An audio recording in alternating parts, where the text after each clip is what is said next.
Hello, everyone, and welcome back to the Sanderlanche podcast. I'm Jamie, and with me this week is... Jack. Data. And Joe. And this week we are covering Mistborn, The Final Empire, chapters 26 and 27. In these chapters, the crew regroups at Club's shop. We have a real conversation with Kelsier about where they stand now without the army. We witness some executions, and Kelsier makes his big speech. And when we finally learn about the ninth metal, and no, Dak, it is still not volcanoes. Bullshit. Hold on to something, everybody. The Sanderlanche is about to begin. My revolution carries me in a moment lost in time. My revolution sets me free. I will flow across the lines. Bring them to brother in me. I'm searching for you. Okay, yeah, we had some interesting and informative and some violent things happening in these two chapters. What did you guys think? It's pretty cool. The execution and the speeches, I thought, all right, this is, the big fuck yeah moment. That was cool. I thought it was interesting that the Lord Ruler himself showed up without showing up. So I have thoughts about that, but we'll get to those. And I really liked the little conversation with Marsh. I thought that was just a very frank and honest discussion, I guess. And yeah, when Vin said, "You never taught me the ninth metal," I was just like, thank you, finally.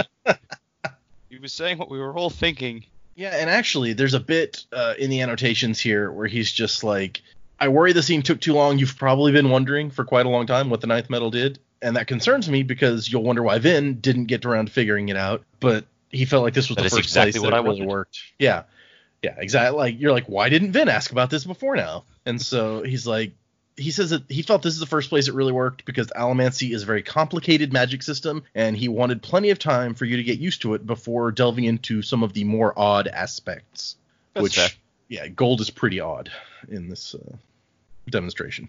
Yeah, these chapters were good. I think we needed something after all the chaos and drama of the last chapters, really, to have that open and honest discussion about where they stand now. I think we needed it, and the characters needed it, and it was nice for that to happen. It's just awful that they go to a place where they just execute people, don't explain why, nothing, they just do it, and that Lord Ruler just sits there. I was like, oh, this is so awful and dark, and yep, just terrible. So there's no relief, I guess, for these guys. It just keeps going now, but it was a good chapter to read. And then, yeah, finally the ninth metal. Woohoo! We know what it is, and it's nice to know that we kind of sussed it out a little bit earlier. So that was kind of cool to see it in the end. I'm sure it's going to have some sort of application that's going to help Vin and Kelsier down the track, but I don't know how yet. But I'm excited to find out. Yeah, you guys did kind of call it a little bit when, it's like if Adium lets you see the future, the ninth metal must have something to do with the past. And it kind of does, at least they think so. Even they didn't. Kelsier's like, yeah, we don't really understand how it works, but we think that this is... Yeah, it's kind of not in the way you expect it to. I think we were sort of focused on it being, Adium lets you see a little bit into the future, so maybe this will just set you like a little bit into what happened in the past. But I thought it was really cool how it was like, this is what it could have been if you had done something different. Now you can't change it, but so this is how it would have gone, possibly. Gold is basically the what-if machine from Futurama. Yeah, it kind of is. And you could see why, like, Kelsier in particular doesn't consider it very useful, because it's like, okay, well, it's awkward and uncomfortable and doesn't get you anything, like, useful right now that I can do to, fight the Lord Ruler. But we'll get there. What do you got, Joe? You read it. You can't unread it. Stay tuned for more tales of incest. Possibly, I don't know. No, Maybe there's incest. No, Whoa. that was not. That was That not took at a all. turn. Oh my god. No, there's no incest. It's not Game of Thrones. Okay, well, that's too bad. Hey, I like. Okay. Yeah. Well, moving on. I like these chapters. I like, they felt short because there's not a whole lot of events taking place in them, but we get lots of information, which is what Joe likes. So I really enjoyed them. I liked getting to know that Kelsier at least seems like he really is fighting for good. Gave me a lot of hope for his character that he's not going to turn evil. I liked getting to know about the Knight's Medal, of course, and I really enjoyed getting a little bit behind the scenes information from Marsh. And he may be a Spike Face someday. Who knows? Ooh. You think they're gonna spike up Marsh? That would be. I mean, it's possible. He's in the Inquisitor training, whatever club. I don't know what you call that. Club. The Canton of Inquisition. Yeah. Yeah, you know, it's like he's on the Quidditch team, but he's in the Inquisition team. Okay. It's like they have to compete against each other. They play sports. Like, Yeah. Oh, what are all those movies? What was that movie where they were at Google now playing Quidditch against each other, and Owen Wilson's just like, what does this have to do with computers? Oh yeah, where they're interns at Google. I don't remember that name. Yeah, I didn't see that. I have to look it I up. think it's the internship. Yeah, they compete. Is it the internship? Oh yeah, that's it is. Right. It's the internship. She's right. Good call. They can compete for ska hooking. You know, who can hook the most ska. Oh. Doc. Yep. You guys need to have more of a sense of humor. I mean, it took me a minute to even remember the thing with the hook, and I was just like, so they're hookers with the ska? I don't No. That's something else entirely. I'll make my own canton of Inquisition. It's blackjack and hookers. Forget the canton. Yeah. Okay. I mean, we do find out that that Marsh. This is our first confirmation where Marsh is like, no, they used to be human, is what I have figured out. So it could happen. Okay. Well, let's get into the specifics here. I like it at the beginning of these parts where the epigraph is always just like really short. He's like, I'm growing so very tired. You're like, we feel you, man. It's okay. Should we also point out like the start of part 4 and has a new different name title thingy? I pointed out at the end of the last episode, but yes, we're in part 4, Dancers in a Sea of Mist. That's a lot different to the other names we've gotten so far. I was just thinking, like, the first one was The Survivor, and I was trying to remember what the other ones were. Now we're gonna look. I'm gonna Children of the Bleeding Sun. Rebels Beneath the Sky of Ash is 2. Mm-hmm. And so Children Beneath the Bleeding Sun must be 3. So yep. Yep, the name of my new musical, Dancers in the Mist, or whatever. You making a musical about Diane Fossey? Yeah, sure. Oh, sure. Yeah, Girls in the Mist. Sure, I'm following you. I understood that reference. It was logic, damn it. And then we get to see Vin having her hangover. Apparently, a hangover that has lasted 2 weeks, which would suck. Yeah, don't need that. I've never had a hangover personally, but it doesn't sound fun for Vin here. And so they basically walked back over 2 weeks with this whole group of people. Like, not only did she have a hangover, but she had to hike during it. Yup. Yeah, that's gonna suck. And they kind of skip over that part, but I feel like somebody probably would have caught them. I don't know. Yeah, that's I've been wondering about that myself, because we find out that Ham is like, yeah, the army went out that way and then hooked up with the remnants of the Valtrue garrison, and I was like, they must have taken a really roundabout way back if this army that was heading in between the same two cities didn't find them. But I mean, the army, yeah, and I feel like the timeline works out because we know that Ham also just got back, and so he walked all the way there with the army and all the way back in the time that it took them to get back, basically.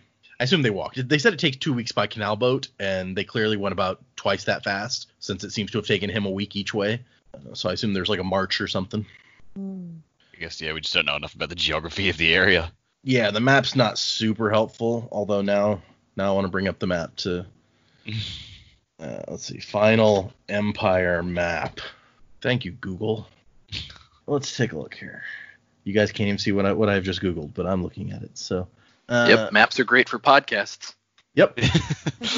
Yep. So, actually, so they attacked Whole Step. Here, I'm gonna share this link in our chat. You guys, Dak can't look at it, but everyone else can in the Skype chat. Hold on, let me pull it up. I'll just pretend. And anyone else can look at the map by searching for the Final Empire map. So it looks like you can see Luthadel in the middle, and then Whole Step is kind of like up to the north. You actually have to go past Valtrue to get to Whole Step, it looks like. So, and I don't know how they could have gone very far around, actually, because there's lakes on either side. It's like almost like a pass that runs right in between these two lakes that is straight from one to the other. So, yeah, it would have been hard to avoid. So I was like, oh, that's how they avoided capture. They did that whole thing of like, how many people do they have left? 200. They're all just hiding under the surface of the lake with those tubes, those reeds, and they're using those to breathe. That would be impressive. All 200, just doing that. Okay. It's even got this thing even has trusting labeled and the pits of Hathsin. So there's all sorts of fun, but like every single thing that we've heard of so far seems to be right in the middle of this map. Well, except for stuff like the Terrace Dominance, which is obviously, way up north as we've been described. But we haven't actually been there. We just read about it. We've only been to Luthadel. There's Felice. We started at Trusting's Plantation. We've heard about the pits. I don't think there's been any scene at the pits or anything like that. No, not yet. So this whole book is taking place in a relatively small area. It's all in what's labeled on the map as the Central Dominance, pretty much. And the Central Dominance, if you compare it to the other ones, is like by far the smallest dominance also. So it's been a very limited book so far geographically, mostly within Luthadel, clearly. Anyway, I don't know how we made a transition there from Vin getting in a bath and thinking about how she likes the smell after all, and it's not so bad. She still is annoyed by her long hair because it takes a lot of time to take care of, which I can't relate to because I don't do long hair. But can confirm is annoying. That's why we have Jamie here for those feminine insights like that. And she goes down to talk to the rest of the crew. Clubs and Docs and Ham and Breeze are all hanging out, and they're discussing the plan. Kind of like we were discussing the plan at the end of the last episode, and they're like, now what? Ham talks about the status of the plan, and Breeze is like, status? I would have said unfeasibility. Yeah, but that's Breeze. It's Breeze, but it's still fair. Because Vin very quickly points out, she's like, well, like 90% of what we were doing was about this army, and now the army's gone. So she also asks for ale. To which Dockson's like, it's not even noon. And she's like, ale, now, please. And Ham's just laughing about it because he's like, oh yeah, pewter drag, huh? It's like, yep, I've been there. We didn't really talk about it last time, but what do you guys think about like this pewter drag ability where you can just run or I assume do other things that are just like way past your body's physical limits as long as you're using pewter for all of the energy? I mean, it makes sense, but you've got to be so careful. I mean, she's lucky that she's only got this drag. I mean, I know it's 2 weeks and it still sucks anyway, but I mean, they talk about, don't lift anything that's too heavy. Like if you run out of pewter, you could still die, like if you haven't really thought it through properly. So, I mean, it makes sense that you can do it. It also makes sense that there are consequences for doing it, for sure. Yeah. Yeah, I mean, when they stopped running, Kelsier was even like, no, don't stop burning your pewter because you will immediately pass out. And so that's... If you've run all night to fight an army, you don't want to pass out as soon as you get there. That's probably not going to help. Yeah, that's not helpful. Yeah, but they touch on the same stuff that we did last time, where it's like, army's gone. What does this mean for the plan? And we eventually, we get to Dax. What Dax's prediction was basically is Kelsier's take on the matter. But we'll get there here now. So yeah, they sent the part-time soldiers like Ham back. He got back last night, and they're leaving the garrison out for a while because apparently the army got Ham split only up. just enlisted, and he's already been discharged. Really, it's nice for Ham. He got paid to like walk out there and walk back. No fighting. Got paid to go on a nice stroll. Yeah. But we kind of got the impression in the last chapter that the entire army was slaughtered in that scene that we saw, but it turns out that they kind of broke into groups and ran off in different directions. So the Luthadel garrison is out there looking for them, and we'll be hunting them down maybe for months, which feeds right into that Dak prediction and Kelsier's plan here. Called it. Not everything's a volcano. But of course, you also called Ham staying with the army to like mislead them and stuff. So, Yeah, 6 of one, half dozen of the other. 50% is better than some of our predictions that we've done. So True. Once again, volcanoes. yeah. And so Kelsier shows up, and they're like, Kelsier, the job's done. The army's gone. He's like, oh, that was just one little piece of our plans. We don't even worry about that. I guess he's had 2 weeks to think about it since we saw him with Menace, and he was thinking, the job's done. How can we do this? And he made his decision to keep fighting. He's had 2 weeks to come up with excuses to give everybody else about why the job's not done. Yeah. The walk back, he had a lot of time to think. Yeah. And then they have I like the moment where he's just like, don't soothe me, Breeze. Never soothe me. No one has said something like that to Breeze before, I don't think. There was a very similar conversation between Marsh and Vin at one point, but we've never seen someone just be like, don't even, Breeze. I'm not here for your shit. Well, I think just because Breeze, again, he always relies on it to actually be told, no, if you're going to do that, you can get fucked. He's just kind of like he took that really personally. Yeah. And because I know we've seen him, be negative before, but this is the first time he got really heated about it. Yeah. So he's never been the one to just call other people on their shit, and since that's what he's doing now, it's like, oh, okay, Breeze is actually pissed off this time, not just being, like negative for shits and giggles. Well, and Breeze has, some decent points here. Aside from the army not being there anymore, he's like, I don't think you ever wanted for us to get rich. You're just trying to feed your ego or whatever, which they've all been saying and thinking sort of these kind of things for a while, and this is the moment where it's all out in the open. It's like, he's not exactly wrong. Yeah. I mean, Kelsier tells them it's like that's not what this is about, despite what you think. But we don't. If it's not about that, we still don't know exactly what it is about. He accuses him of wanting to become a legend now. He's like, you've been rich, now you just want to be like famous for being the biggest crew leader ever. And everyone's ashamed because Breeze is saying exactly what they were all thinking. And then Spook shows up, everyone's favorite character, to say willing to care and upping to see. Oh, God. Joe, what are the two words you want to hear? Oh, man. Well, nobody's ever heard it because we keep cutting it out, but Spook is all I'm going to say. Actually, when the newest episode goes up, you will find that I left it in. And despite the fact that the word is used several times during the podcast, I took a special care to bleep it in that one instance because I thought it was funnier. Oh, yeah, that's probably a good plan. But anyway, yeah. Oh, Spook. It's fine because he obviously is there for an important purpose at this point in the chapter. He takes us to the main event of these two chapters. So, I mean, obviously he was needed, I guess. But anyway. But it's also just like, what can we say about this guy that we haven't already said? Yeah, we've given him a lot of attention the last couple episodes. But like, yeah, I mean, he hasn't really done anything major in that time. No. Like his purpose is basically to show up and say, "Hey, shit's going down," and then to be awkward around Vin. that helps. Yeah, he's the lookout of the group. He's the tin eye, so he's the one up on lookout, watching for everything. So it makes sense that he's the first one to show up and be like, "Hey, something's happening." Yeah. Did we know he was a tin eye before this? Yes. Did we? All the way back from before his first appearance, when they decide that they're going to try to recruit clubs, Doxson tells Kelsier, "Oh, and I think he has a relative who's a tin eye. Do you want me to invite him too?" And Kelsier's like, "Yeah, sure." And that's why Clubs and Spook both show up to the first meeting. Oh, that's right. Yeah, that makes sense. Man, that was forever ago.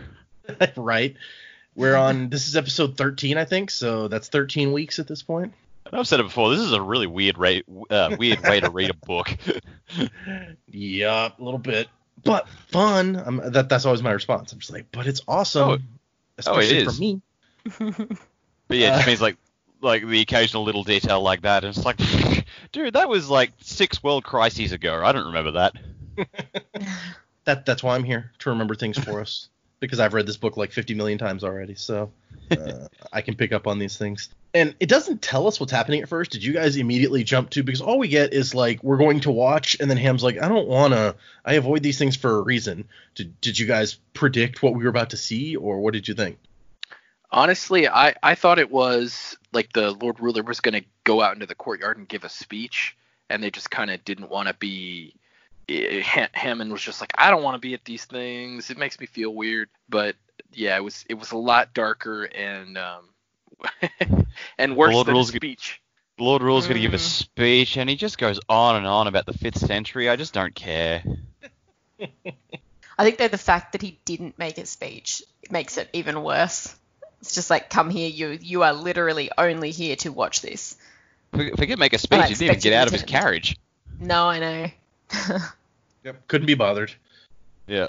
And given that Ham is like, I avoid these things for a reason, it's pretty clear that this is not the first time, or even the second or third or fourth time that this has happened in, his lifetime. Like, this is a thing that just happens sometimes. Yeah, it's like the way he says that these things, like it's just a natural occurrence of life. It happens every so often. Everyone knows it happens. It's like, oh, okay, another one. All right, let's go. So this is where Joe sings "It Sucks to Be a Ska." Oh, hold on. It sucks to be a ska. Yeah, it definitely does. Well, especially, and we're not I quite. don't know why. I just imagined it being accompanied by someone on a kazoo. Yeah. I could see that actually. Yeah. I was watching an episode of this is off topic. I was watching an episode of Twin Peaks today, and they had kazoos, and I was very confused why they had kazoos. Like the music had kazoos, or the people in the episode were just playing kazoos? The people in the episode were just playing kazoos. Okay. I mean, it's Twin Peaks. It's true. Yeah, that's it's true. supposed to be weird for the sake of being weird. So Yeah, it's strange. I also like how Vin's like, oh, there's only one reason that they let the workers out of work in the middle of the day, and that's for the executions. So they work you unceasingly all day unless you get a break to go and see people get executed. Yeah, it sucks to be a ska. We're moving on from, especially because, well, we'll get there in a minute about the choice of who is getting executed here. But anyway. Yeah. Yeah, Luthadel is a great place. And it's the law that all men have to show up to witness executions, which is such a weird. And if you don't show up to witness the executions and they find you, they kill you. That is the penalty for not showing up to watch people die, is they kill you instead, or also, I guess, not even instead. It's in addition to. Yeah. Yeah. I mean, it's a good way to make sure everybody's there, I guess. Yeah. I wonder if Yeah. they drag you out and like up there and like, hey, we'll just put you in the line with the rest of the people since you decided not to go. It's like, we're going to be here for a few hours. May as well just toss a few more onto the end. Yes, it was hours Yeah. of. And it's not like it takes that long for each set. They're doing 4 people at a time. Oh, jeez. Okay, anyway. So, yes, everybody has to go to the executions.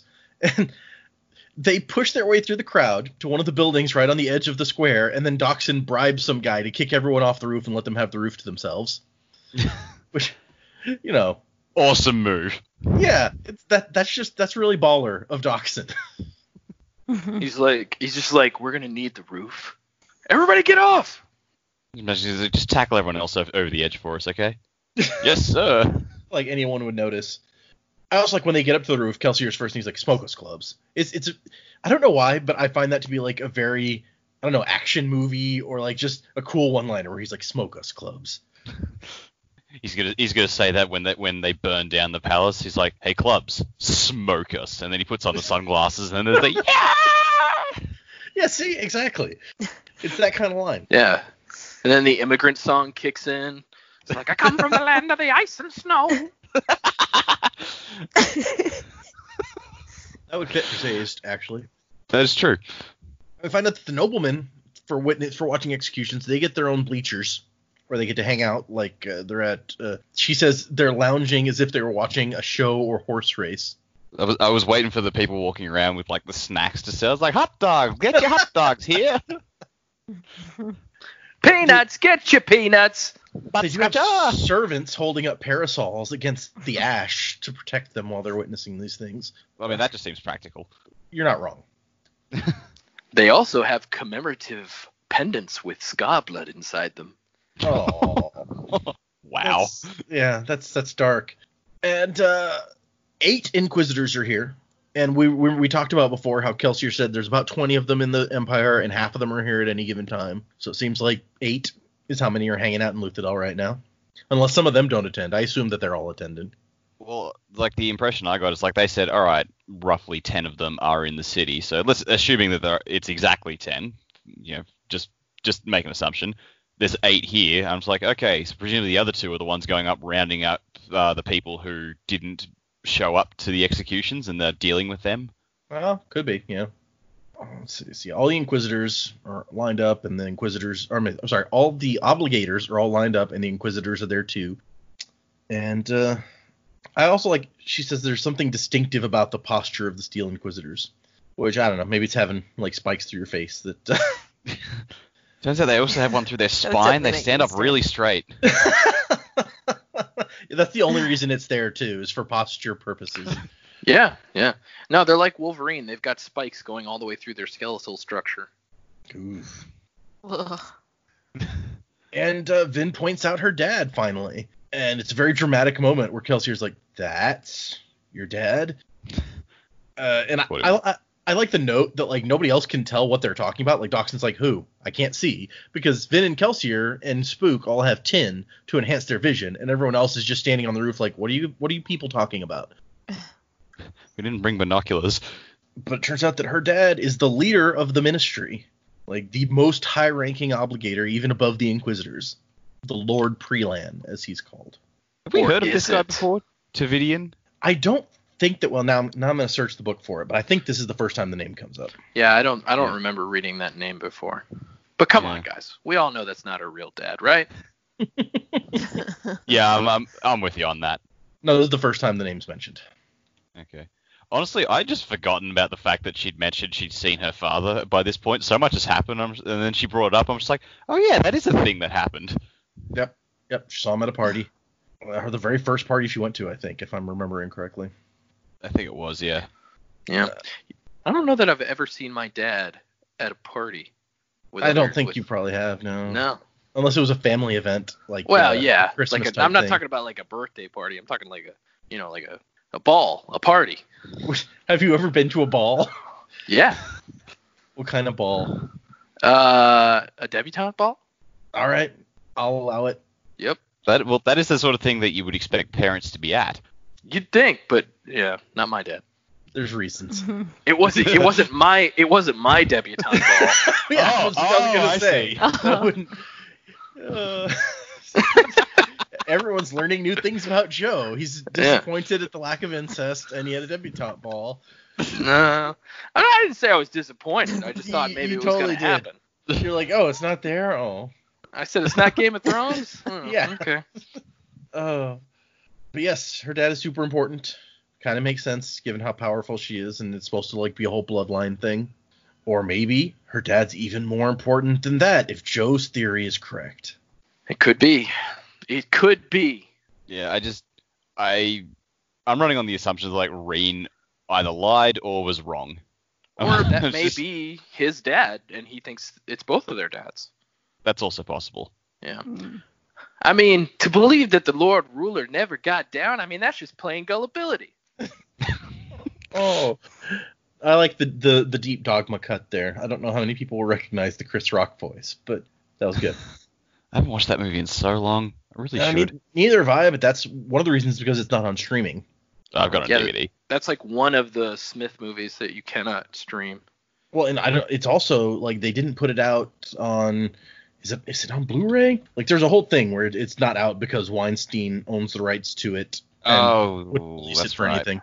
It is on Blu-ray. You can get it on Blu-ray. But yeah, it's like that's the one that's personally owned by Weinstein, and he's like, nope, we're not doing anything with that. Physical media is forever. Buy Laserdisc.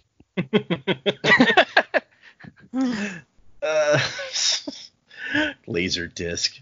I like how Kevin Smith really loved Laserdisc and was so sure it was going to win the format war.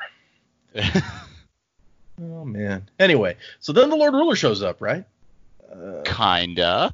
Spook's like, look, and you understood that, right? He said, look. It all makes perfect sense. Yeah, he didn't say like wasn't with the look. He said look. Looking with the is. And then he says he's coming in a whisper and crouches down beside Vin, like, oh, I gotta get out of the way in case he sees me. It's like that's how scary the Lord Ruler is. He's so scary he makes Spook speak normally. He scared the slang out of him.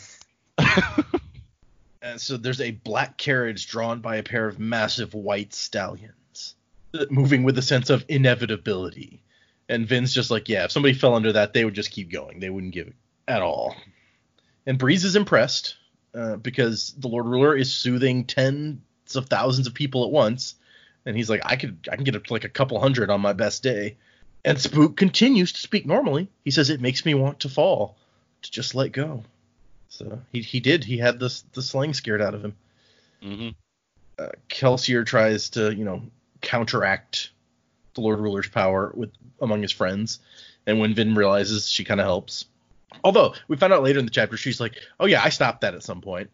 And he kept going, which I thought was kind of a dick move. But because she sees at this point that Kelsier is struggling to keep their emotions up. And she's like, oh, I better help. And then at some point, she just forgets to keep helping.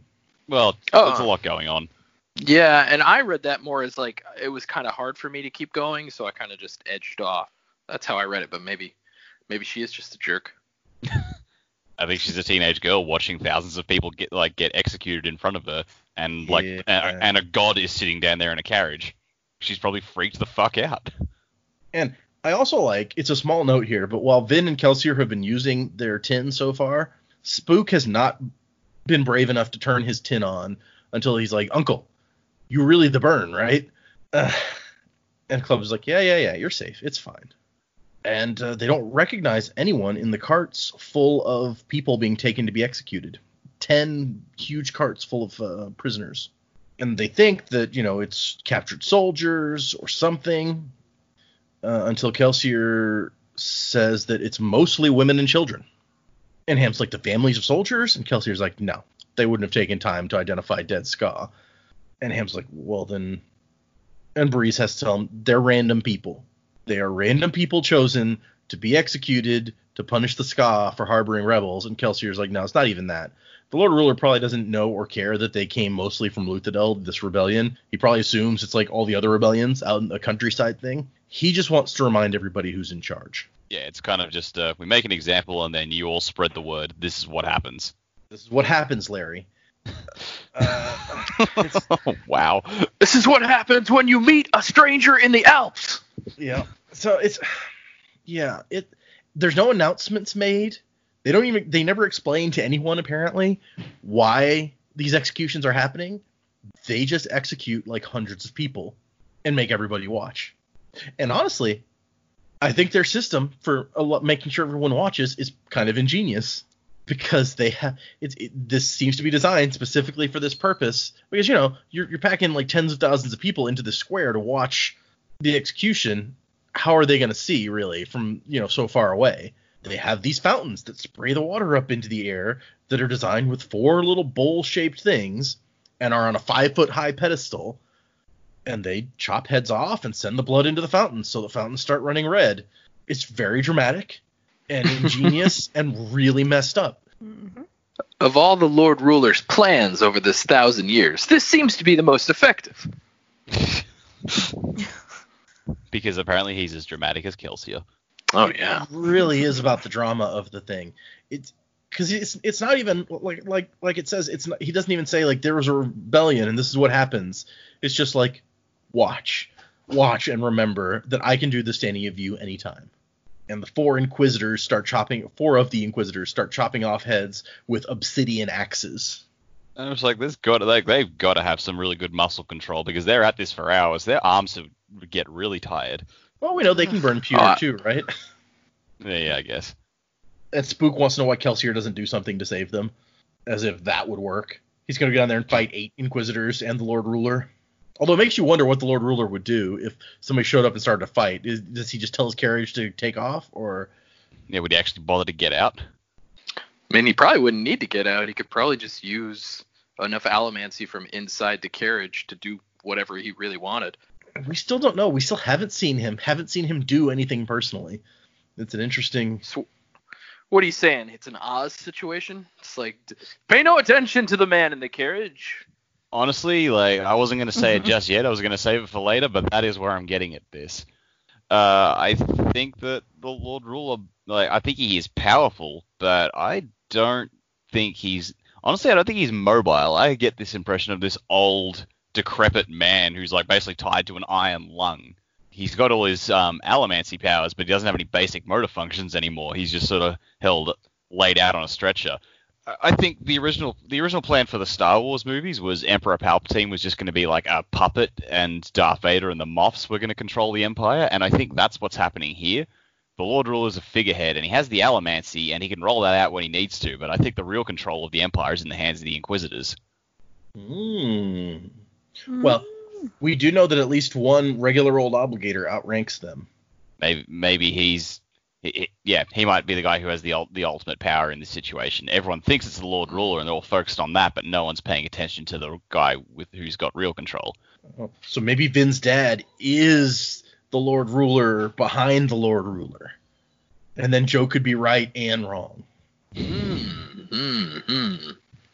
But yeah, just the fact that the Lord Ruler didn't get out of his carriage makes me think there's a reason we haven't seen him at all.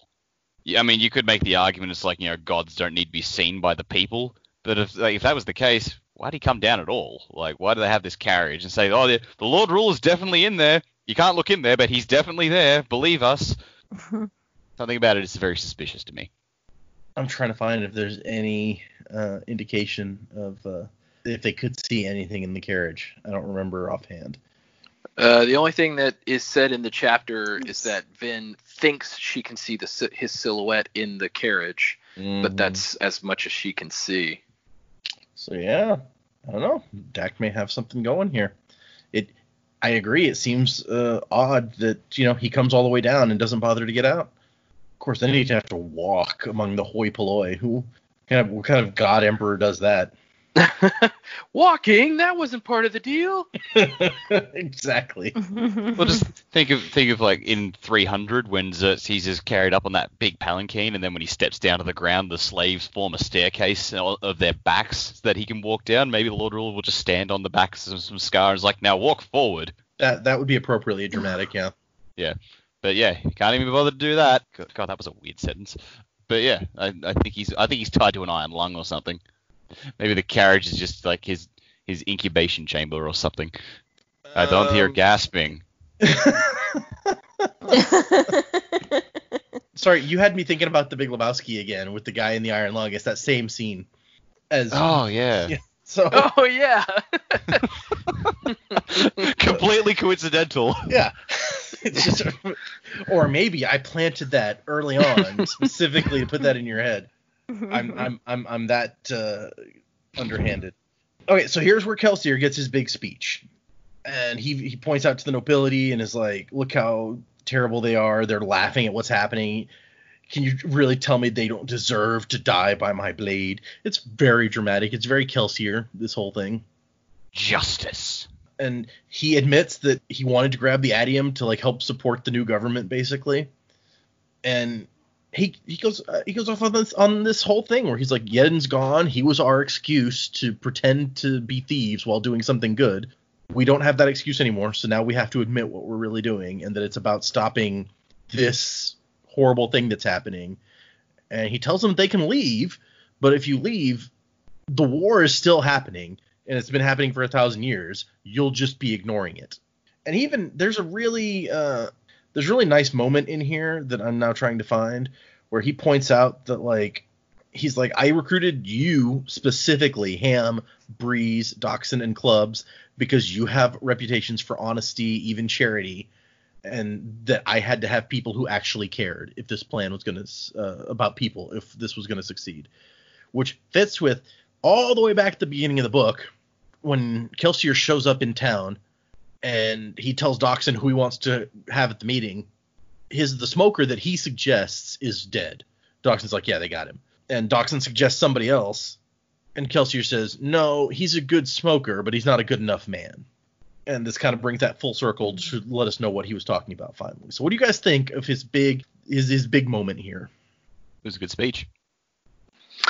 This is kind of what I've been waiting for from Kelsier. Some kind of confirmation, at least from his own lips, even if it ends up not being the truth, that he had something more altruistic in mind, something, some kind of major goal that was more than just his own ego, more than being a thief, which, I feel like we're kind of led to believe that from the beginning, but then we take so many twists and turns with him where his actions make him seem to be pretty despicable. But he's at least saying here to his crew members, like, look, I know I kind of lied to you from the outset, but that's because this was too important for me to ignore. This was too important to the world for me to risk you saying no to me at the beginning. And now he's saying, I'm being upfront about it, and if you want to leave, I understand, but this, and he points to the execution. This is what has to stop. So this is the kind of thing I was looking for from Kelsier. So I'm glad that we're getting it. If it ends up not being true, that'll be too bad. But for now, I really enjoy it.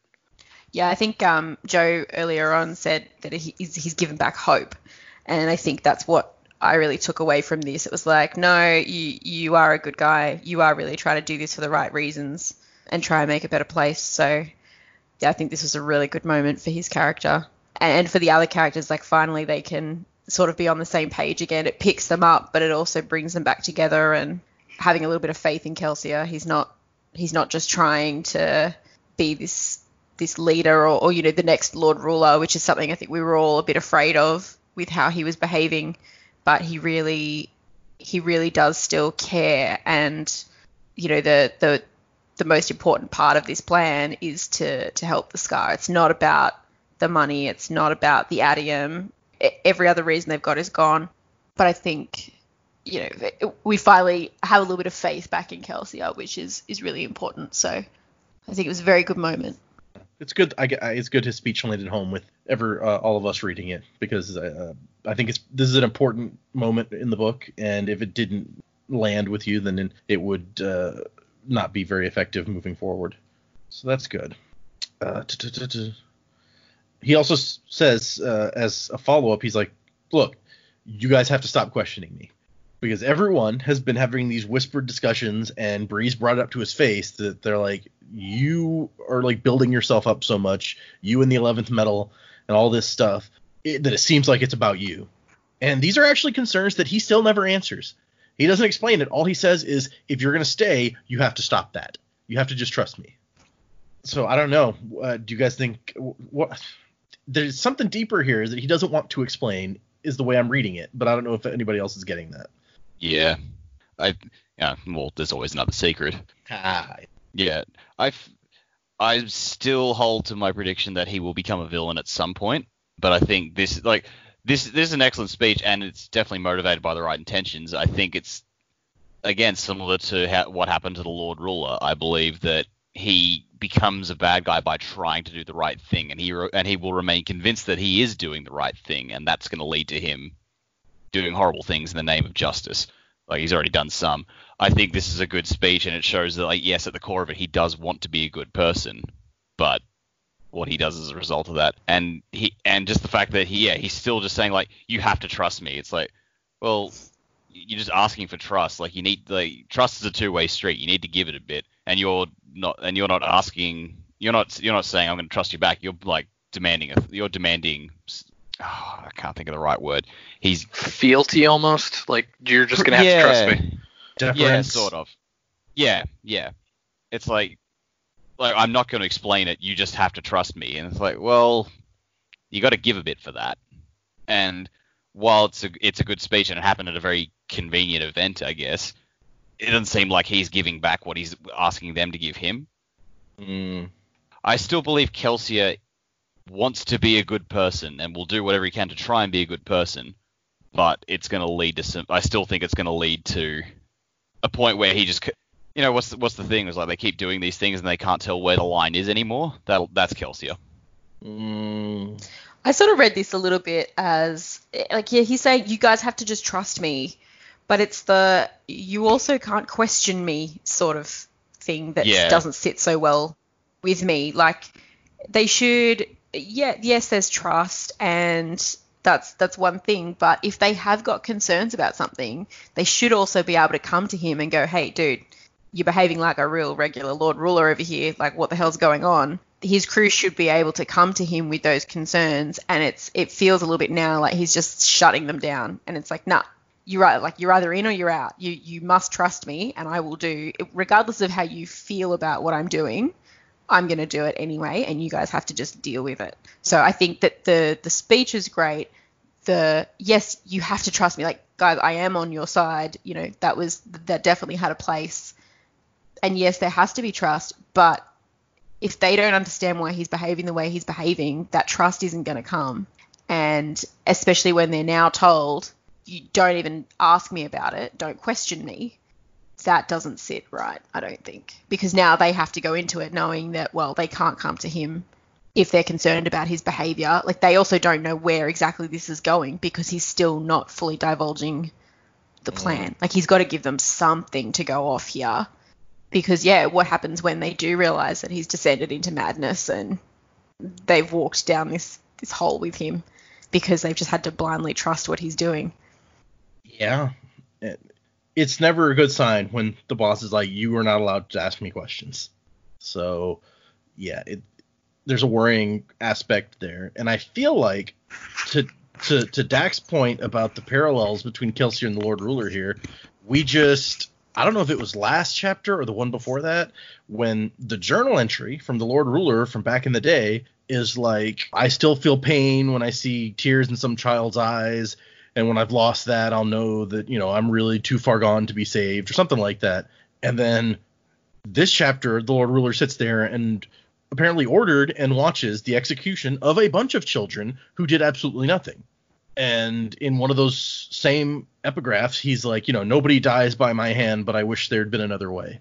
And so it really does give that impression of this guy who went so far that he lost track of the line between right and wrong at some point. And Kelsier maybe is going that same direction.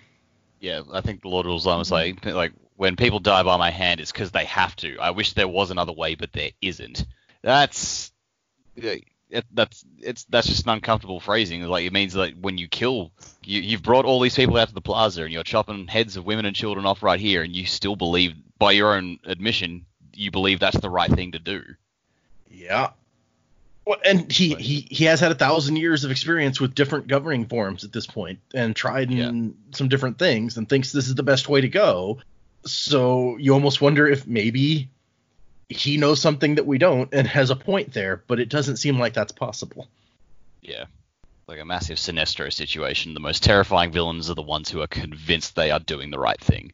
And then we come to Dak's prediction paying off the very next chapter, where he's like, hey, Docs, look at those city gates. What do you see? And he's like, well, nothing. They're a bit understaffed, but why? Why are they understaffed, Doxson?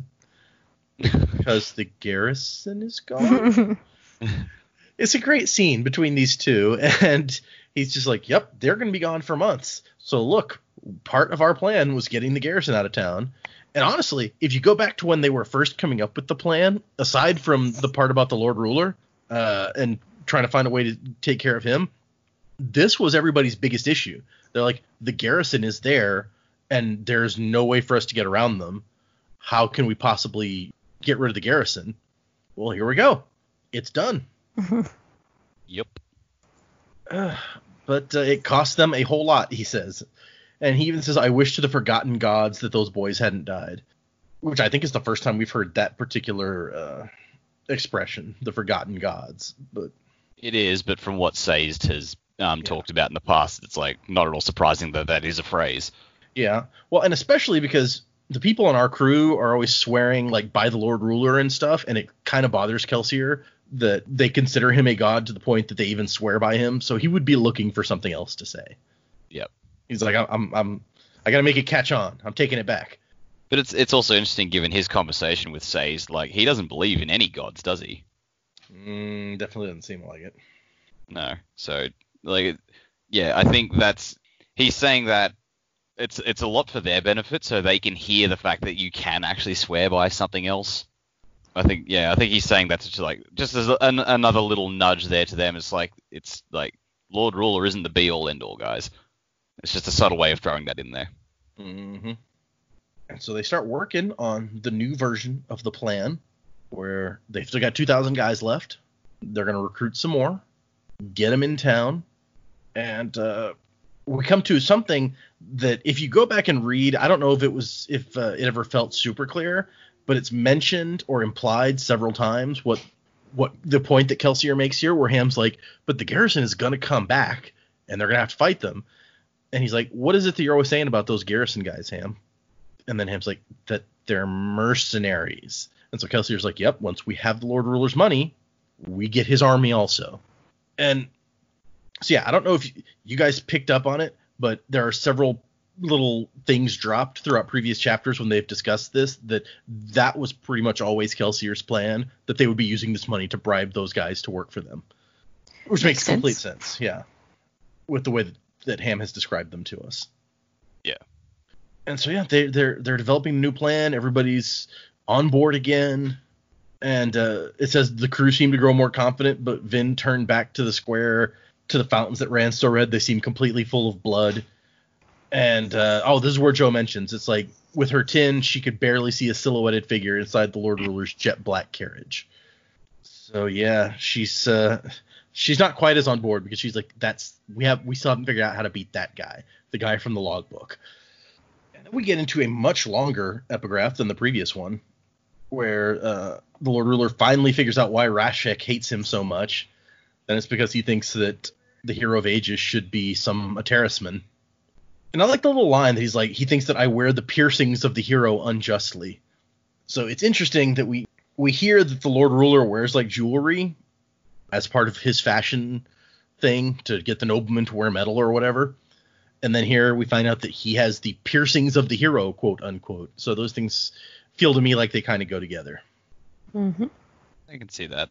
I don't know. This is like the first time we've really gotten any kind of physical description of anything about the Lord Ruler. So that's true. We know almost nothing about this guy, despite everything everyone says about him. Yeah, we know a lot about what goes on inside his head, but we still we don't know what he looks like. We don't know. Yeah, we know nothing. I can't paint a picture of the guy. Yeah, we know some of his history, that he started out as a shepherd and became like a king or something. But yeah, we don't know. You can't picture him. Yeah. Okay, so we move into the second chapter, into 27, and I like that. Apparently, after everyone was dead, the Lord Ruler and the obligators just leave all the corpses piled up there. Ugh. Yeah, it's kind of gross.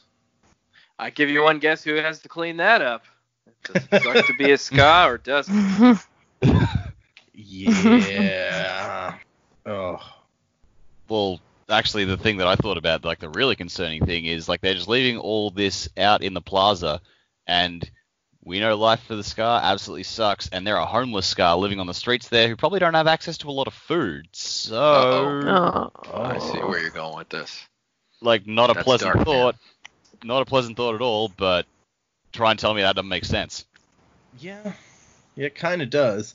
I hadn't even considered that. My thoughts were more like, all these Ska are off at the factories or whatever working, and while they're working, somebody went around rounding up women and children to execute, and then made all the men show up.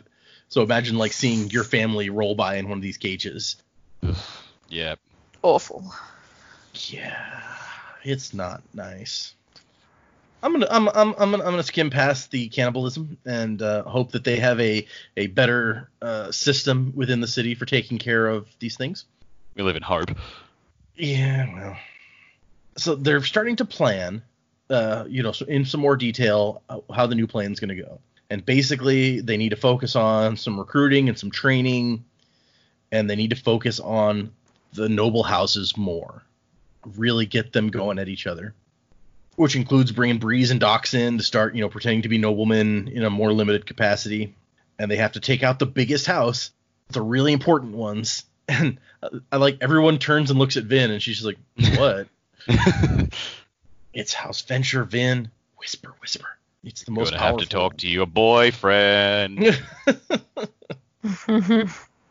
And she's like, they're not all bad. And she even notes at the execution, she looks and she sees that, not all the noblemen were amused by what's happening. Several people seemed kind of upset about it, including Elend.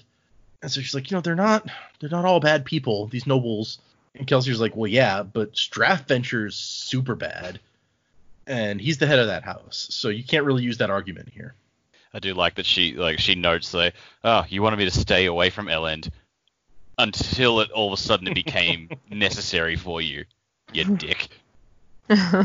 Plans change. It's yeah, it is funny. That is the exact opposite of what they kept telling her this whole time. And then Sazed shows up, and he's early, and he used that to chide Kelsier, be like, I try to make a habit of it, Master Kelsier. I fucking love Sazed. Yeah, he's the perfect, snarky but polite servant. Yeah. And Kelsier's excuse is, if you're always on time, it implies you never have anything better you should be doing. which is so Kelsier. And apparently our 2,000 men are hiding in Renew warehouses at the moment. But they're going to kind of sneak them back into Luthadel. They're going to keep recruiting, and Breeze is like, the people should be angry about the executions and more willing to listen to us. Which, while it makes sense, that's true. It's kind of funny because last week somebody was like, well, after people hear what happened to that army, they're going to be much more hesitant to be recruited. And now it's exactly the opposite of that, according to Breeze. Yeah, I get the feeling like he doesn't think long term very well. It's like one event happened. Well, no one's going to listen to us. Another event happens. Everyone will listen to us. Dude, just yeah. You have people that are like, no, I'm not going to risk doing that. Possibly my family will get taken if I'm found out and all these things. So they're like, oh, no, I don't want to do it. And then you'll have the other side that are fueled by it and go, no, something has to be done. So it could go either way. Well, I mean, you'll probably have people who go, no, my family might get taken. And then you have the other side of people who go, my family already was taken. Yeah. Nothing to lose at that point. Yep. So, yeah, okay. We get a note from Marsh, and it's we're going to have a meeting. And Kelsier ends this little planning session by saying, in 2 months, I want this city so tense that when it finally breaks, even Lord Ruler won't be able to hold it together. And then full Humpty Dumpty on this shit. Well, yeah. And I like that the next thing is Vin just straight up saying, she's like, there's something else about this plan that you're not telling us, isn't there? And Kelsier's like, well, why would you ask something like that? I was expecting to go, did we not just talk about not questioning me? Yeah. But for her, it's more about the Lord Ruler and how ridiculously powerful he is. And they have the conversation that I think was also overdue, where she's just like, is the 11th metal real? Are those legends that you were talking about real, or are you lying? And he's like, wow, you're a really blunt girl then. And she says, I know. Yeah, no shit. So we talked about at least once or twice, is the 11th metal real? Are these legends real? Because Sazed had never heard of them. Straff Venture had never heard of them. And he apparently makes it a point to know these kind of things. And so Kelsier seems to have showed up out of nowhere with this magical thing that no one's ever heard of that's going to defeat the Lord Ruler. And I think at the time, maybe it was when Straff Venture mentioned it that we talked about it, that you guys mostly felt he was probably telling the truth. So is that still the page that we're on, that this is a real thing? Well, the impression that I got when he said, like, it took him a while to find it, it's just like, all right, putting the pieces together. He was out in the northern dominances, and the Terracemen make a point of saving all these histories and whatnot. I feel like he went out to Terrace, and he spoke to other keepers, maybe, who recorded these legends that the Lord Rulers had expunged, and that's where he's gotten a hold of it. So I think that's where it's all come from. What about the other two? Y'all also think this is a real thing? I think so. I think I'm definitely on the side that it is real. What it will do yet, obviously not sure, but do I hear volcanoes? Look, maybe you do. I don't know. Maybe the Lord Ruler will become a volcano or something when they use it on him. I have no idea. But I think that after everything that's just happened and what Kelsier has been talking about too, I think it would be pretty crappy move to then be like, psych, I was joking all this time. Like, enough time has passed and enough rumors and things have come. Like, I think he's telling the truth. And I think he doesn't know what to do with it. Like, I think that's also true. Yeah. Yeah, I definitely think he's telling the truth. And I had a theory before that maybe it grants allomantic powers to people. I really want that to be the case, but I've got a feeling in the back of my mind that's not really what it's going to do. I did find it interesting that he thinks he could find how the 11th metal works in the Lord Ruler's logbook, because that would pretty much tell us that Kelsier thinks the Lord Ruler knows about the 11th metal. So if he's looking for clues in the logbook on how to make it work, that's kind of what made me think, well, maybe, that was the original source of the Lord Ruler's power is this 11th metal. So I don't know. It's just something different and interesting about it that I think it's true, and I hope that I'm right about it, but I have a sense that I'm I may be a little bit off. I mean, So- it could be, because like the two main things about the Lord Ruler we know is like he lives forever, and he, at least at the start, granted people their allomantic abilities. So if he had the 11th Yeah. medal, that could have easily been how he did it. So Right. Yeah. Yeah, that's what made me kind of put that together as well. Said, how did he grant allomantic powers? Outside of maybe him being controlled by the deepness. Maybe the deepness is the source of those powers, but yeah, maybe it was the 11th medal. I don't know. turns out the last line in the logbook is, "It turns out trees really can think." Or the last line is like, and then there was a volcano. Kelsier ends up, he tells her that yes, he's telling the truth, and he feels like even if this final medal, or the 11th medal rather, doesn't do what he thinks it will, that the Lord Ruler won't be as big a problem as Vin thinks. And Vin is not so sure, because she feels like she could feel him even when she was burning copper and shouldn't have been able to. And Kelsier's like, nah, that ain't right. Well, that could just be there's a thing in the Dresden Files about one of the enemies who is 2,000 years old, and it's like, now normally throwing knives is not an effective way to kill someone, but when you've had 2,000 years to practice, you're probably going to get pretty good at it. Maybe it's the same with the Lord Ruler's allomancy. He's just had 1,000 years to practice at it, so he's just gotten a lot better than anyone else has. Mm-hmm. Yep, he would have time to find all the ins and outs and practice all day. He could spare, just like in that scene in the Dresden Files, where he's like, this guy could have spared a day every couple decades to stand around in the yard throwing swords at stuff until he got his technique down. Lord Ruler could have just, spent a whole day burning pewter or whatever every once in a while. And Yeah, just to figure out like a couple of other little tricks. And we found out that Kelsier hasn't even tried the 11th medal yet, because if it's wrong, it might kill him to try and burn it.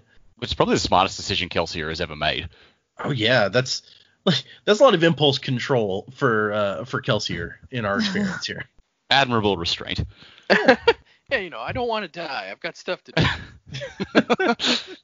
He almost ran down to fight that whole army in the last section, so... Yeah, that's true. Yep. Take on a whole army? No biggie. Burn this medal? I don't know what it does. Maybe not. And I like the line that Kelsier says, "I wonder what I've unleashed upon the world by teaching you allomancy. Of course, my trainer said the same thing about me." And Vin goes, "He was right to worry." And Kelsier says, "Well, of course he was." It's just... I wonder if Kelsier's trainer will show up. Like, let's say this plan comes off, they topple the Empire, and Kelsier's trainer just walks in the city. He's like, "What the fuck, man? What have you done? I leave for 5 minutes." I was in the bathroom for 5 minutes, and what happened?" Apparently he's a crazy old man, according to Kelsier, so who knows what he's up to. Maybe he really did spend all that time in the bathroom. Yeah. Old men, they take forever, right? Wow. And then we get was, some more description of ferrochemy. Sorry, go ahead. Oh, no, I was going to say something stupid. You go. So we find out that Vin kind of tricks Kelsier into thinking that she knows more about ferrochemy than she does. And so she's like, "Hey, yeah, will you give me some more information on that?" And Kelsier is not nearly as interested in keeping it as a secret as Sazed was. So he's like, "Oh, yeah, here, let me tell you all about ferrochemy."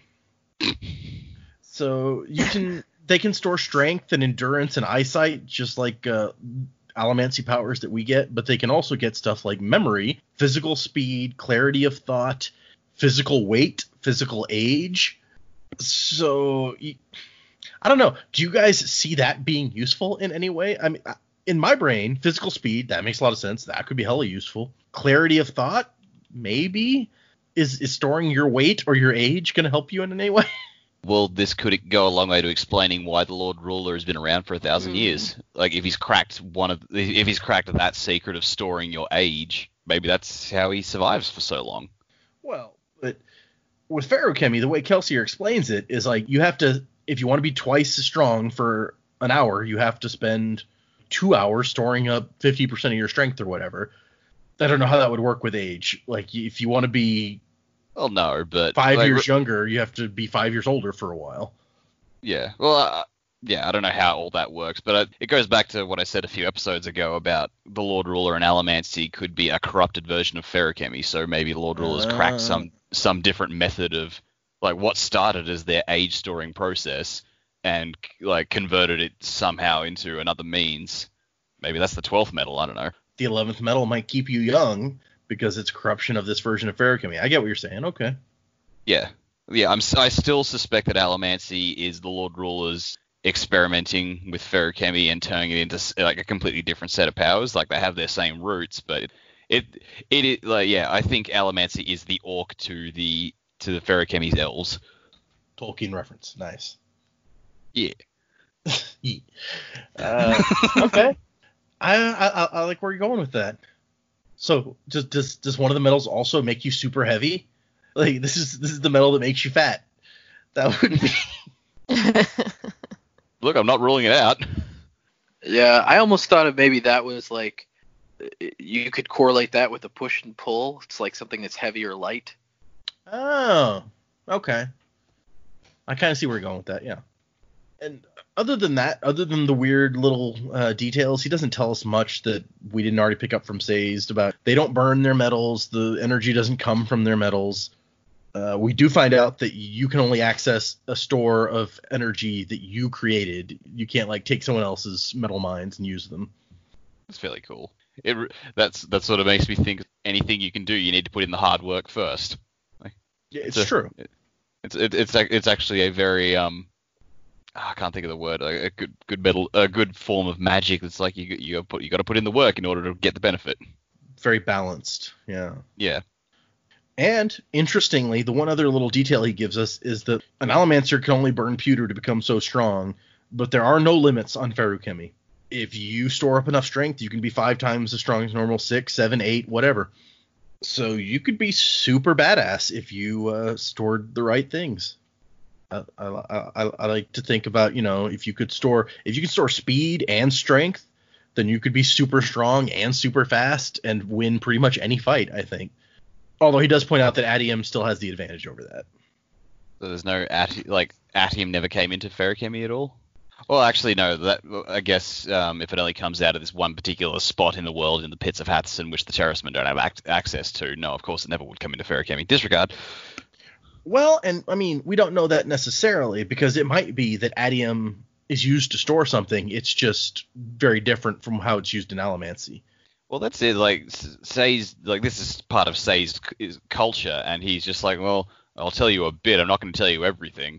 And then in the meantime, she asks Kelsier about it, and it's like, oh yeah, let me tell you all about this other dude's culture. Yeah. Kelsier doesn't care about other culture secrets. Nope. Kelsier secrets. That's a fun line. I like just call out the references. It so takes all the joy out of it. Anyway, so yeah, Kelsier points out that it doesn't matter how fast you are or how strong you are rather, if you know if somebody's burning at him and knows exactly where they're going to be hitting, then they can avoid it. I do wonder how it would be if you were super fast and there was an Atium shadow. Like, would the shadow be going also super fast and you might not be able to keep up with it? I don't know. Vin makes the offhand comment that she's like, I barely even stopped to think about how much Atium stuff is worth. And Kelsier's like, I have trouble forgetting how much it's worth. And she's like, oh, right. Because he had to crawl through caves and get his arms ripped up trying to find it. My bad. I should probably keep my mouth shut about that kind of thing. Plus, the whole wife thing. Yeah. Yep. That cost a lot. And finally, we get to, wait a second, you never taught me the 9th metal. So we talked a little bit about it up front, but what do you guys think of gold and how gold works? I mean, it's kind of weird because it still does the whole projection so you can sort of see the past, but it also don't quite see the past. You see possibilities of the past, which is, I guess, makes more sense because you're seeing possibilities of the future with Atium, but it's still just a bit odd, like how it makes it very personal.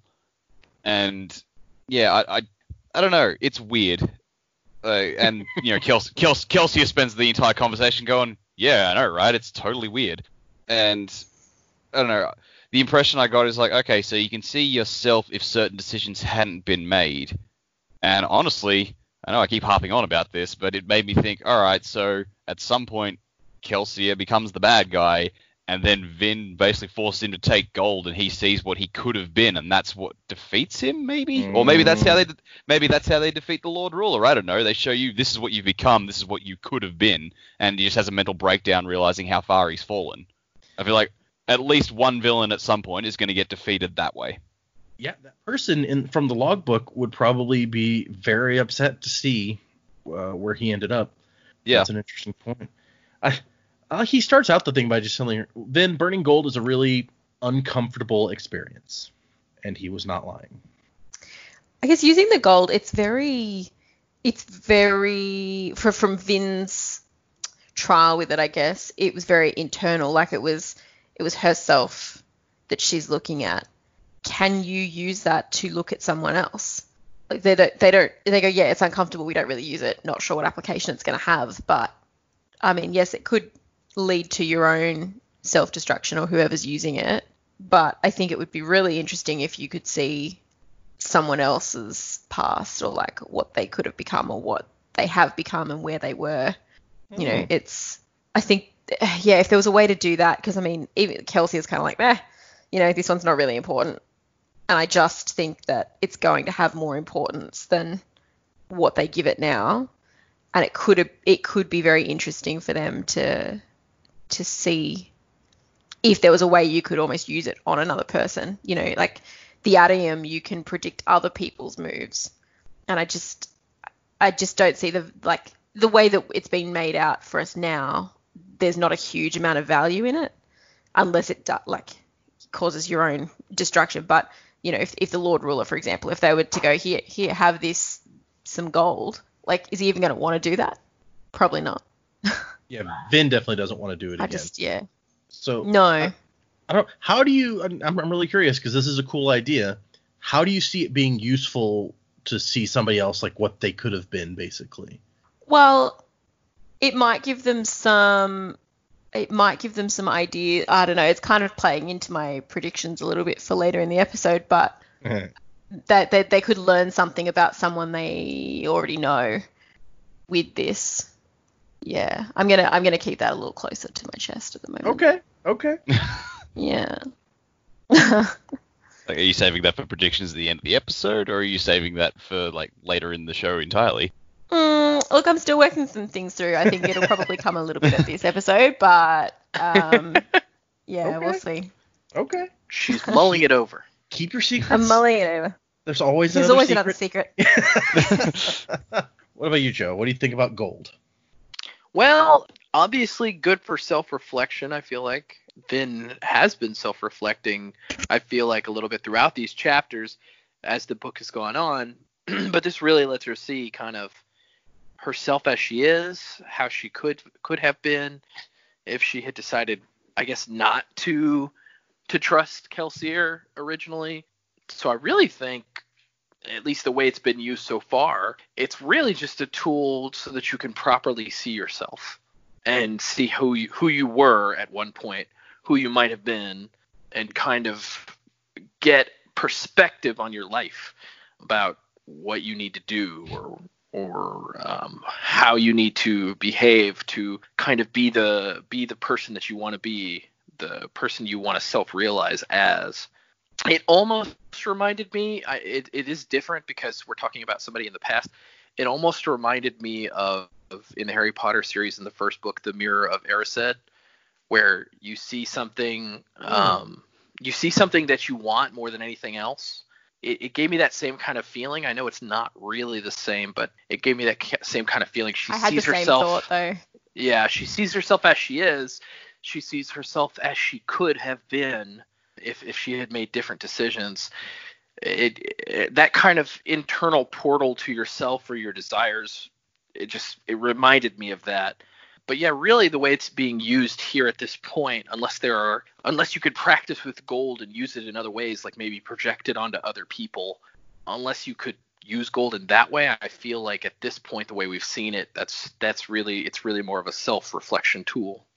And that might be the whole issue, is that burning gold is apparently uncomfortable, and you can tell it's probably distressing that these two people that Vin is or could have been really don't like each other very much. That's got to be really distressing, to be two versions of yourself and both of you hate the other you. So it's understandable why Kelsier's like, yeah, you don't want to do that. And when Vin's done, she's like, I never want to do that again. So you could almost see how somebody who could do that maybe would not practice with it a lot, wouldn't find kind of some secret uses for it, right? Turns out somewhere in Lutherdale there is a psychiatrist, and like at the start of every session he just hands them some gold and says, all right, now eat this, then we're going to talk. Yeah, or maybe there's some sadist, masochistic person who's like, I just want to burn gold all the time. And maybe they figured out how to use it differently. Who knows? It's like those people who just like can't, like, you've got the deadbeat son lying on the couch and the father's like, eat the gold so you can see what you could have done with your life. Of course, the deadbeat son would have to be a Mistborn in this scenario. So that would be really sad if you're a Mistborn who's living on the couch and hasn't done anything. Well, maybe like that. Maybe they're just not sure, and the dad's like, well, nothing else has worked, may as well give it a try. And then he's like, okay, go ahead and burn it. This metal is good. Burning the ninth metal is a strange experience. He makes it sound like it's going to be an acid trip, which it almost kind of is, it seems like. And in this chapter, Vin imagines herself as both Aladdin and Jasmine. Yeah, well, kind of, yeah. It's really sad how much the two versions of Vin hate each other. And it makes you wonder if that's always the case, if you get like these two very opposing views of what you could be, or if maybe a more balanced person just has like two nice views. Well, I think that's part of Vin's character that we've discovered. It's just like she's always is so self-conscious of herself that deep down she hates what she is no matter what she is. It's like when she was the street urchin, she hated herself. Now that she's becoming more of a lady and she's pretending to move amongst the nobility, she likes doing it, but she secretly hates herself. So it may just be that Vin has very little, zero to little self-esteem, most likely because of how awfully her brother treated her growing up. But I mean, that just may be why she hates herself so much. It's like no matter what she does, she's like, you're a fraud. She just sees herself in the mirror and sees somebody who's not who she appears to be. She doesn't feel good enough for anything. She has zero self-esteem. Yeah, that does seem to fit. And I like that after it's done and they're talking about it, Kelsier is just like, yeah, I don't think anybody actually understands how gold works. My trainer Gemmel said that a gold shadow is a person who didn't exist but could have, a person you might have become if you'd made certain choices. But Gemmel was a bit screwy, so I'm not sure how much I'd believe what he said. Yeah, the guy who trained me was insane, so I don't know. Like, why do you say that? Well, he made me stand on top of a tree for 3 days. He said it was good for balance. He pushed him off a wall one time. We do know that. That maybe one of the few things we know about Gemmel. That wasn't training. He was just sick of the questions. Yeah, maybe. So then Marsh shows up, and he's late because he's Kelsier's brother, and of course he is. It's like he's the opposite of Kelsier in every way, except that. Yeah. Vin's like, you have the tattoos now, which I mentioned when that chapter. I'd kind of forgotten that he didn't get the tattoos that early, that this is where she discovers it. But she's so surprised, and they're like, well, yeah, Vin, he's pretending to be an obligator. What did you think would happen? I feel like if it was any other character, if it wasn't Marsh but anyone else on the crew, they would have come back and was like, well, yeah, not all of us can just wear a dress and be done with it. It's true. Let's see. So this is where we get some background sort of on the goings on in the ministry. Marsh is surprised at how backbitey and stuff it is. He's like, yeah, they're really way more petty than I expected, and they're always trying to get one up on each other. But he also tells us that they have a series of soothing stations spread around the ska sectors of town to just constantly keep people feeling beaten down. Which is ingenious from a, tyrannical point of view. Oh, yeah. I mean, that's absolutely something super useful to make sure that the ska never rise up against you, is to have all of these just constantly doing that to them and they don't notice, they can't notice. Yeah. So he's going to try to get them a list of these stations, but he's like, hey, and apparently Marsh has gotten noticed in the ministry because he did such a good job. And Kelsier's like, you're always an overachiever, dude. But that's probably good for their plan. Well, like Marsh is pointing out, actually, it's probably bad for me because it means they're paying way too much attention to me, and they might try digging into my background. We don't want that. Yeah, he does mention that. That's a good point. They bribed an obligator to get him in, so who knows how long that obligator will stand up to questioning about this particular person. Yeah. Plus, didn't he say he's like a lot older than everyone else? Yeah, he said he's older than the usual obligator trainee or acolyte or whatever they're called, but the fact that he's a seeker or a misting at all, I guess, makes them kind of overlook it. Okay. Because they want all the mistings they can get, which makes sense because now we know that they're using soothers and seekers and smokers in all these locations all over the city. So they need a bunch of them. And then we get into the Inquisitors, which he got into the Canton of Inquisition specifically to try to find out about the Inquisitors because nobody knows anything about them. And he's like, they're strange. I don't know. They seem to have all the powers, so I assume they were once Mistborn. But one thing he has found out is that they do age and die, and occasionally there needs to be a new one, which that's already more than they've ever known about them before. And there's political tension between the two groups, because while the Lord Preland, Vin's dad, supposedly, leads the church, the Inquisitors want to be in charge. So, and Vin can see the wheels turning in Kelsier's head, like, oh, how can I use this? And then the chapter ends with Marsh heading off to his meeting, and Kelsier's like, we gotta get you back to Mansion Renew. There's a party in a few days, then you need to be there. She left kind of suddenly, so it makes you wonder about the parties she may have missed in these 2 weeks. But yeah, I did like a little farewell between Marsh and Kelsier as well. Yeah, they're brothers. They care about each other, and Vin's just like, yeah, I don't want to be a downer, but I feel like that might spell doom for Marsh. You know, they're talking about how much they like each other. Hope to see you again. Be safe. You never know what might happen. Oh, I've got something about that, but I'll save it for predictions. Do you think that might be the last time we see Marsh? I don't know. I hope not, but we're 71% of the way through this book, so we're getting close to the home stretch here. Okay, that's the end of the chapter. Do you guys have any final thoughts about these two chapters before we move on to predicciones? These chapters gave me a lot of hope for the ending of this book. Just like they gave the crew hope. Yeah. You know, I think I've said this on the show before, but I can be a pretty gullible person. So if Kelsier buttered them all up just to go nuts and crazy later, I'll be sad about that. But I want to hope that there are good motives behind what he's doing, and that the book will end in a. I mean, I know it's only the first book, but I hope it will end in sort of a more happy place. It's not who I am underneath, but what I do that defines me. At some point here, I think in the next couple episodes, before we get into like the serious home stretch, we're gonna have to have a special section in the predigments where it's like predictions. The other one is not a word. Predigments. The predictions about how you guys think this book is going to end, as opposed to predicments section. We know. Yes. Everybody get ready. We're about to head into the predicment sections. That's gonna be our new thing. I'm gonna use that word now. I'm making it a thing. But no, I'm gonna predict all over this. We know that it's a trilogy of books, so I'm gonna be interested to see what you guys think, how this book's gonna end, and what's gonna carry over as story into the next ones. So maybe not today, but like next time or the time after that, because we have how many? This is episode 13. We have 1, 2, 3, 4, 5 episodes left after this. So we're getting there. Wow. Moving in to predigments. It's going to be the name of that's the new name of this segment from now on. It's predigments.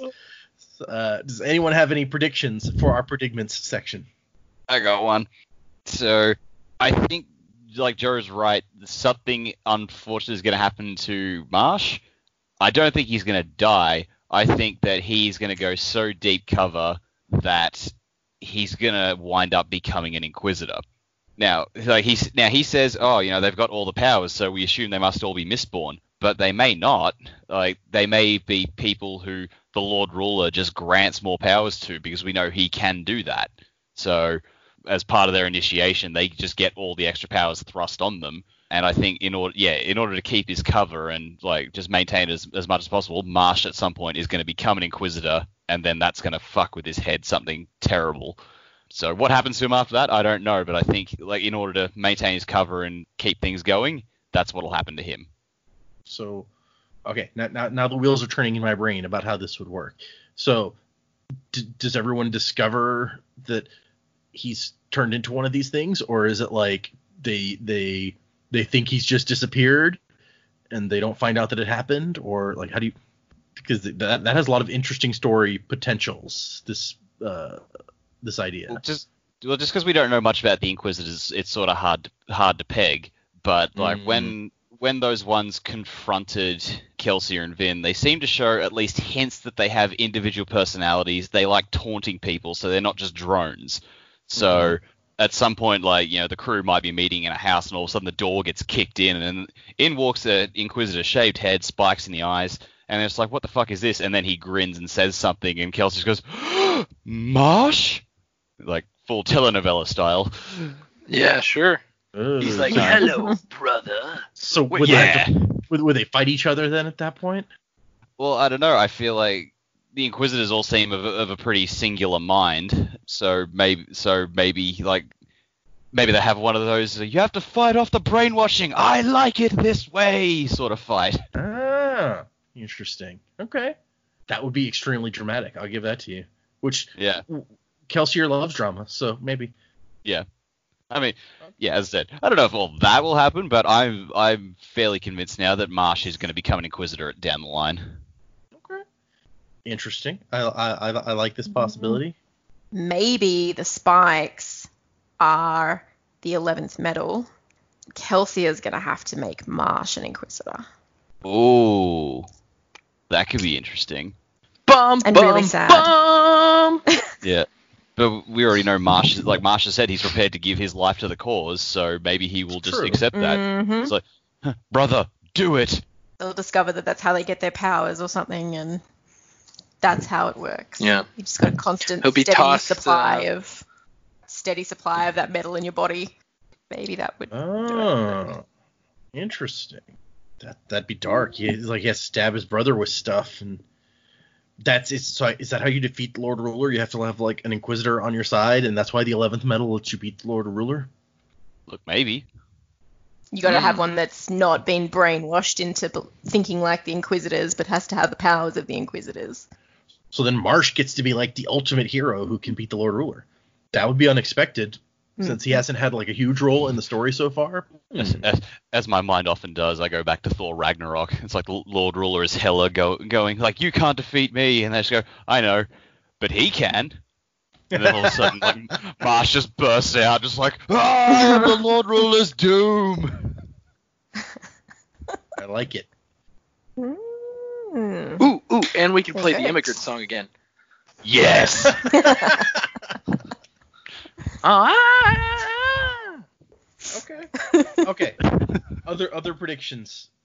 I reckon that the guy that we're reading about, the Lord, so what we think is the Lord Ruler writing in the journal, I think the person who wrote the journal died.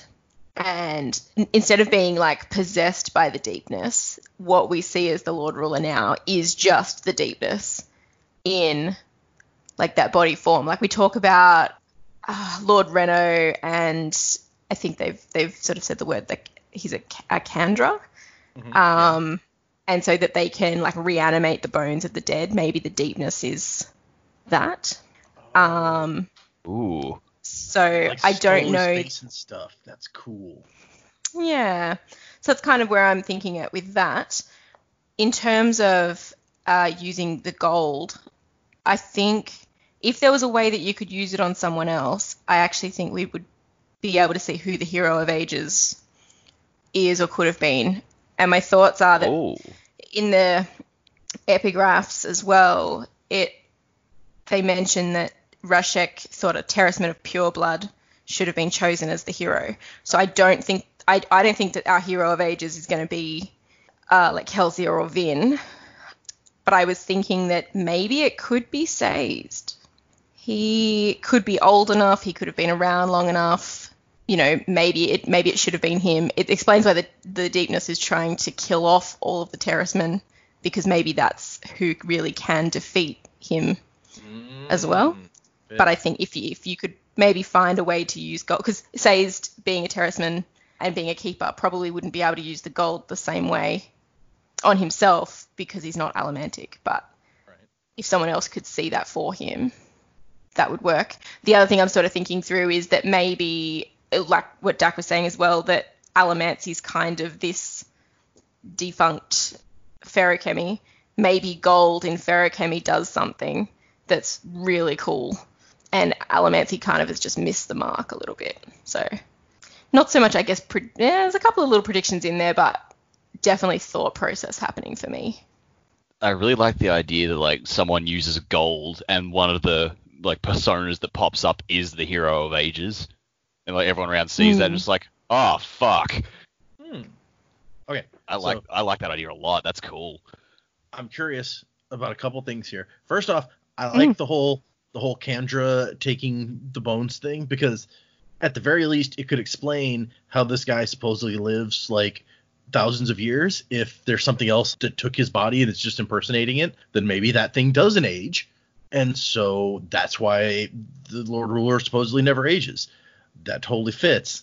And why he can survive decapitation. And why exactly. If you're not really he can just that reanimate. person. Yeah. Exactly. So that like answers, like ticks a whole lot of boxes. I'm curious. So we're talking about also using this power like on that. So if it's the body of like this original guy, but it's been taken and like reanimated by this Kandra, does using this metal on it show you the bodies, like what it could have been, or does it show you like the Kandra and what it could have been? Ooh. Like, I hadn't really thought about it that way, but that's a really cool thought.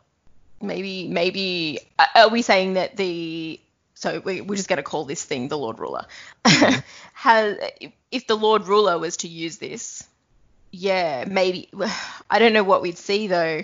The deepness is just the deepness. I don't think there's no other past or something for it. Maybe it would show who that person was in the past. I don't know. Yeah, no, that's a cool way to think about it. Okay.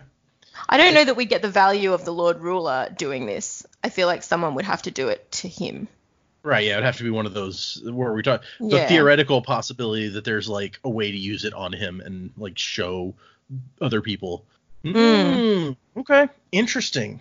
I like these ideas. Okay, Joe, it's your turn. Oh, what do I predict?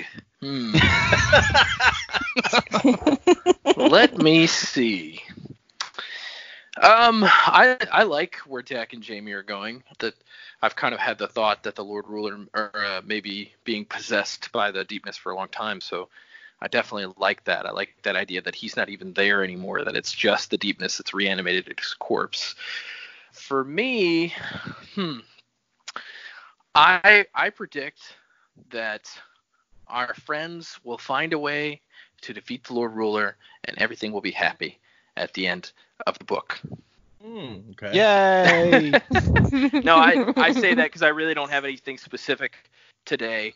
I really enjoyed the information that we got from these chapters, but nothing that we read here outside of what we've already discussed really piqued my interest enough to help me form any kind of prediction. Okay. He predicts a happy ending and everyone lives happily ever after. It's on record. That's what Joe thinks is going to happen. I didn't say that last part. I said a happy ending. I didn't say everybody lives happily ever after. Those are two different things. There's a difference. There aren't any more books in this series, and it wraps up everything, and they live happily ever after for all time. The end. The remaining books are just people sitting around having tea and crumpets. It ends with like Vin and Ellen like kissing. No, that's not happening to me. I'm sorry. Vin and Spook kissing. No, that's even worse. Oh God, no. Oh. Okay. Wuzzing with your lips, my lady. She's like, get away from me. He's like, wuzzing with your lips? No. Okay. Into the end. I can't. Okay. So we have one email that I wanted to read this week. It is from. It's signed Michael, so I'm going to assume that's the email address is a different name that I can't pronounce, but it's signed Michael, so it's from Michael. And Michael says, just wanted to give you all a shout out. I have thought about doing a reread of the series, but your podcast is a great way to relive the experience of reading the books for the first time. I really appreciate the summaries of what's happening and the responses. Thanks for all the great content, and I really hope you go through all the Cosmere books. The one problem is that my toddler loves your intro music so much that when he hears me listening to your podcast, he just wants me to play the music over and over and gets quite upset when it moves on to the talking part. So thank you for your kind email. And if you want to play the song for your toddler all the time, it is called My Revolution and is by Miracle of Sound. And I think it sells for like 99 cents or something if you want to go out and buy it on Amazon or Apple or from his store, which is linked from our Podbean page. You can visit his the Miracle of Sound online store. Clearly, your toddler has good taste. Yeah, obviously. Yeah. Pity he doesn't like us, or your toddler doesn't like us. But, you know. You can't have everything, right? So, but thank you. If anybody else wants to send us a happy, friendly email like that, which we appreciate, you can send it to thesanderlanche@gmail.com. If you want to send us an angry email, you can send it there too. I might send a snarky response. I don't know. We'll see. Have we gotten angry emails? No, we have not gotten any mean emails. They've all been super nice and friendly. So I'm just saying, since I said if you want to send a nice email, send it here. I gotta add on that I guess you can send not nice emails too if you really want to. It's the internet after all. You can also find us on Facebook at Sanderlanche. You can tweet at us at the Sanderlanche. Joe started following our Twitter account this week. So I did do that. You can also find us on Instagram now, the Sanderlanche. And Jamie started following our Instagram account this week. So we are all over the interwebs. Come and see us. Come and talk to us. We also have a follower called Daniel Gramble. That's my brother. Oh, that explains it. I was like, hey! I was sitting here thinking, like, the episode that I announced where we had an Instagram account hasn't even come out yet. Nobody should know about it. No. So where did this person come from? That explains it. Anyway, for next week, we are reading chapters 28 and 29. Will there be another ball? Ooh. Maybe. Will there be more metal learning? I don't even know what that means. Come and find out. Hopefully there'll be more thick books. You know what I mean? Yep. So, thanks for listening, everyone. We will see you next time.